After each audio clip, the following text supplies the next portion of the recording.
شعیب کی امی کی بے چینی دیکھ کر اس کی دادی نے پوچھ ہی لیا کہ بیٹی کیوں بے چین ہو رہی ہو، مجھے بتاؤ کیا پریشانی ہے؟ امی، شعیب مغرب کی نماز پڑھنے مسجد گیا تھا، ابھی تک لوٹا نہیں ہے، اب تک اسے واپس آ جانا چاہیے تھا، مجھے پریشانی ہو رہی ہے، سوچ رہی ہوں کہ خود مسجد تک چکر لگاؤں۔ بیٹا ابھی 10 منٹ اور انتظار کر لو، ممکن ہے آتا ہی ہو، شعیب کی دادی نے اس کی امی کو تسلی دیتے ہوئے کہا۔ اس دوران دروازے پر بیل بجی تو وہ سمجھ گئیں کہ دروازے پر شعیب ہی ہے۔ وہ بھاگ کر گئیں، نہ جانے انہیں کیوں بے چینی ہو رہی تھی، حالانکہ وہ ہر روز مغرب اور عشاء کی نماز مسجد پڑھنے جاتا تھا۔ گھر میں داخل ہوتے ہی اس پر سوالات کی بوچھار ہو گئی۔ اتنی دیر سے کہاں تھے، وغیرہ وغیرہ۔ ماما، مغرب کی نماز کے بعد مولوی صاحب اور دوسرے کئی لوگ مسجد کی چھت پر ربیع الاول کا چاند دیکھنے چلے گئے تھے، میں بھی ان کے ساتھ ہو لیا۔ چاند دیکھ کر سب نے دعا مانگی اور پھر میں گھر کو واپس آ گیا۔ مجھے 15-20 منٹ زیادہ لگے ہیں۔ آپ ایسے ہی پریشان ہو رہی تھی؟ ہاں، تم ٹھیک کہہ رہے ہو، دراصل میں ابھی بھول گئی تھی کہ آج ربیع الاول کا چاند نکلے گا، میں بھی چھت پر جا کر ابھی چاند دیکھتی ہوں۔ نہیں ماما، اب چاند نہیں ہے، جب ہم لوگ چاند دیکھ رہے تھے تو وہ اسی وقت غروب ہو گیا تھا۔ اچھا چلو میں دعا تو کر لوں۔ دراصل ربیع الاول کا مہینہ وہ مہینہ ہے جس میں نبی کریم صلی اللہ علیہ وآلہ وسلم کی ولادت ہوئی تھی۔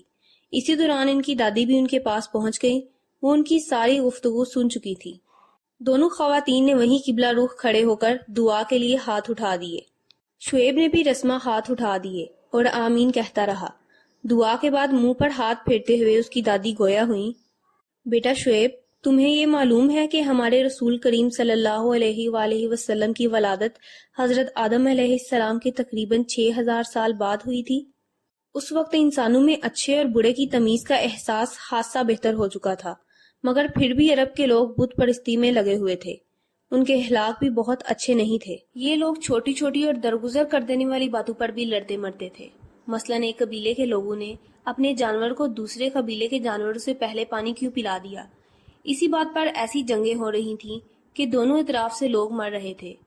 یہ لوگ لڑکوں کی پیدائش پر تو بہت خوش ہوتے تھے، مگر کسی لڑکی کی پیدائش پر ان کے ہاں صف ماتم بچھ جایا کرتی تھی، اور اکثر لوگ تو بیٹی کو پیدا ہوتے ہی زمین میں دفن کر دیتے تھے، اور اس پر انہیں کوئی خوف یا شرمندگی بھی نہیں ہوتی تھی۔ خانہ کعبہ کے اندر سینکڑوں بت رکھے ہوئے تھے، اور یہ لوگ ایک اللہ کو چھوڑ کر ان بتوں پر چڑھاوے چڑھایا کرتے تھے۔ یمن کے ایک بادشاہ ابراہا نے خانہ کعبہ کو ڈھانے کا ناپاک ارادہ کر لیا تھا، اور اپنے اس ارادے کو عملی شکل دینے کے لیے ہاتھیوں کا گول لے کر مکہ تک پہنچ گیا تھا، مگر اللہ تعالیٰ نے اس کے ناپاک ارادے ننھے منھے پرندوں کے ہاتھوں خاک میں ملا دیے۔ آپ صلی اللہ علیہ وآلہ وسلم کی ولادت اس عظیم سانحہ کے چند ماہ کے بعد ہوئی۔ کہا جاتا ہے کہ جب آپ صلی اللہ علیہ وآلہ وسلم کی پیدائش ہوئی تو اس وقت کئی ایسے واقعات بھی رونما ہوئے جو عام زندگی میں رونما نہیں ہوتے۔ سیرت کی کتابوں میں لکھا ہے کہ آپ صلی اللہ علیہ وآلہ وسلم کی ولادت کے وقت آگ کی عبادت کرنے والوں کی کئی سالوں سے جلتی ہوئی آگ بجھ گئی۔ ایران کے شاہی محل میں زلزلہ آیا اور اس کے عظیم الشان مینارے زمین بوس ہو گئے۔ کعبہ کے اندر رکھے بت جن کی یہ لوگ پوجا کیا کرتے تھے وہ بھی زمین بوس ہو گئے۔ آپ صلی اللہ علیہ وآلہ وسلم کے والد جن کا نام حضرت عبداللہ تھا، اور وہ اپنے باپ حضرت عبد المطلب کے 10ویں بیٹے تھے، آپ صلی اللہ علیہ وآلہ وسلم کی ولادت سے پہلے ہی فوت ہو چکے تھے۔ آپ صلی اللہ علیہ وآلہ وسلم کی ولادت کی خبر سن کر دادا حضرت عبد المطلب خانہ کعبہ میں جا کر سجدہ ریز ہو گئے۔ آپ صلی اللہ علیہ وآلہ وسلم کے چچا عبد المطلب نے اس خوشی میں اپنی لونڈی صوبیہ کو اپنا دودھ پلانے کا حکم دیا، اور اس خوشی میں اسے آزاد بھی کر دیا۔ رسول کریم صلی اللہ علیہ وآلہ وسلم کی نبوت کے اعلان کے بعد ابو لہب نے ہی آپ صلی اللہ علیہ وآلہ وسلم کی سب سے زیادہ مخالفت کی۔ بعد میں حضرت حلیمہ سعدیہ آپ کو دودھ پلانے کے لیے اپنے گاؤں لے گئیں۔ اس وقت عرب اور اس کے ارد گرد کے علاقوں میں امراء کا دستور یہی تھا کہ وہ اپنے بچوں کو دودھ پلانے کے لیے کسی صحت افزا مقام پر بھیج دیا کرتے تھے۔ حضرت حلیمہ سعدیہ کا کہنا ہے کہ جب وہ آپ صلی اللہ علیہ وآلہ وسلم کو لے کر اپنے گاؤں کی طرف جا رہی تھی تو ان کی سواری جو پہلے بہت سست رفتاری سے چل رہی تھی سبک رفتاری سے چلنے لگی، اور اس نے ان کے پورے قافلے کو پیچھے چھوڑ دیا۔ اس وقت ان کا گاؤں قحط سالی کا شکار تھا، مگر آپ صلی اللہ علیہ وآلہ وسلم کے آ جانے سے وہاں بھی بہار آ گئی تھی۔ ان کی بکریاں جو کہ پہلے دودھ نہیں دے رہی تھی پھر سے بھرپور طریقے سے دودھ دینے لگیں۔ 2 سال تک وہ آپ کو دودھ پلاتی رہیں۔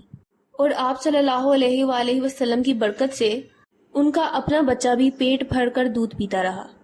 2 سال کے بعد جب وہ آپ صلی اللہ علیہ وآلہ وسلم کو لے کر واپس مکہ آئیں تو آپ کی والدہ حضرت آمنہ رضی اللہ تعالیٰ عنہا نے انہیں انعام و اکرام سے نوازا۔ آپ صلی اللہ علیہ وآلہ وسلم کی عمر ابھی 6 سال ہوئی کہ حضرت آمنہ رضی اللہ تعالیٰ عنہا وفات پا گئیں، تو آپ صلی اللہ علیہ وآلہ وسلم کی پرورش کی ذمہ داری آپ کے دادا حضرت عبد المطلب پر آ گئی۔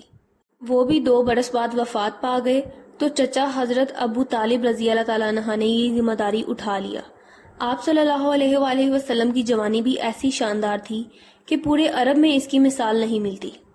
آپ صلی اللہ علیہ وآلہ وسلم کے اچھے اخلاق اور کردار کی ہر شخص ضمانت دیتا تھا، اس لیے آپ کو صادق و امین کہا گیا۔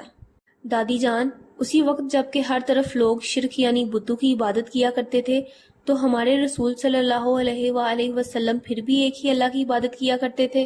شعیب نے اپنی علمیت کا اظہار کرتے ہوئے کہا، ہاں تم بالکل ٹھیک کہہ رہے ہو۔ آپ صلی اللہ علیہ وآلہ وسلم بچپن اور جوانی میں بھی مراسم شرک سے اجتناب کرتے تھے۔ ایک مرتبہ جب کہ آپ بہت کم سن تھے، آپ کے قبیلے کے لوگ آپ صلی اللہ علیہ وآلہ وسلم کو ایک دیوی کے استھان پر لے گئے۔ وہ لوگ اپنی رسومات کرتے رہے مگر آپ صلی اللہ علیہ وآلہ وسلم نے ان کی تقلید میں کوئی بھی کام نہیں کیا۔ رضاعت کے دور میں آپ اپنے رضائی بہن بھائیوں کے ساتھ بنو سعد کے قبیلے میں بکریاں چرانے چلے جاتے تھے۔ رضاعت کے بعد جب آپ صلی اللہ علیہ وآلہ وسلم اپنے دادا کے گھر آ گئے تو اپنے ہم عمر کزن کے ساتھ چلے جایا کرتے تھے۔ آپ جب کھانا کھانے کے لیے بیٹھتے تو بسم اللہ کہہ کر شروع کرتے اور کھانا ختم کرنے کے بعد الحمدللہ کہتے۔ آپ صلی اللہ علیہ وآلہ وسلم بچپن سے ہی بہت قناعت پسند تھے۔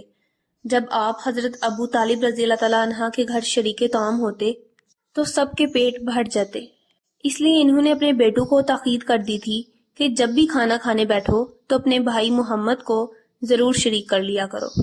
حضرت ابو طالب کا کہنا ہے کہ آپ صلی اللہ علیہ وآلہ وسلم بچپن سے ہی بہت سنجیدہ تھے، کبھی غلط بیانی سے کام نہیں لیا اور نہ ہی کبھی کسی کی عیب جوئی کی۔ آپ صلی اللہ علیہ وآلہ وسلم کی چچی ابو طالب کی بیوی فاطمہ بنت اسد بھی آپ صلی اللہ علیہ وآلہ وسلم کا بہت خیال رکھا کرتی تھی۔ آپ کے چچا حضرت حمزہ بن عبد المطلب رضی اللہ تعالیٰ عنہ آپ کے ہم عمر تھے، جبکہ دوسرے چچا عباس بن عبد المطلب آپ سے 2 سال ہی بڑے تھے۔ آپ صلی اللہ علیہ وآلہ وسلم ان کے ساتھ مل کر فن حرب سیکھا کرتے تھے، یعنی جنگی ترتیب لیتے تھے۔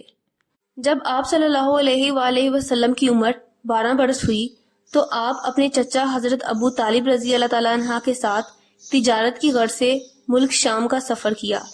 یہ تجارتی قافلہ کئی جگہوں پر پڑاؤ کرتا ہوا شام کے سرحدی شہر بصرہ میں ایک عیسائی عبادت گاہ کے سامنے پہنچا تو وہاں کے راہب بحیرہ نے حضرت ابو طالب رضی اللہ تعالیٰ عنہ سے کہا، تم لوگ گھاٹی کے اس جانب نمودار ہوئے تو کوئی بھی درخت یا پتھر ایسا نہ تھا جو سجدے کے لیے جھکا نہ ہو، اور ایسا کسی نبی کی سوا کسی کے ساتھ نہیں ہوتا۔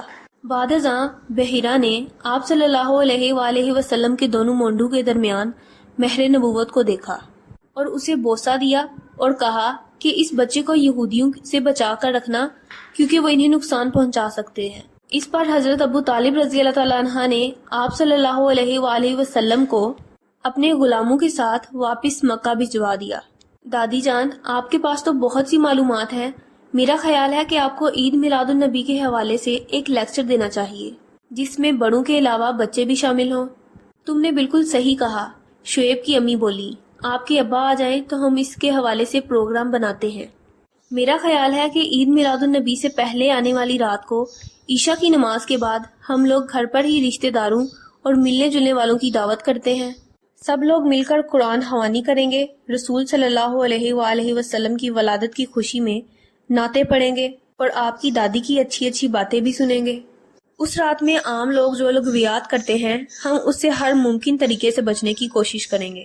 ماما آپ ٹھیک کہہ رہی ہیں، میں بھی اپنے دوستوں اور ان کے اہل خانہ کو مدعو کروں گا، وہ آ کر میری دادی کی زبانی اچھی اچھی باتیں سنیں، لغویات سے بچیں اور آپ کا تیار کردہ مزے مزے کا کھانا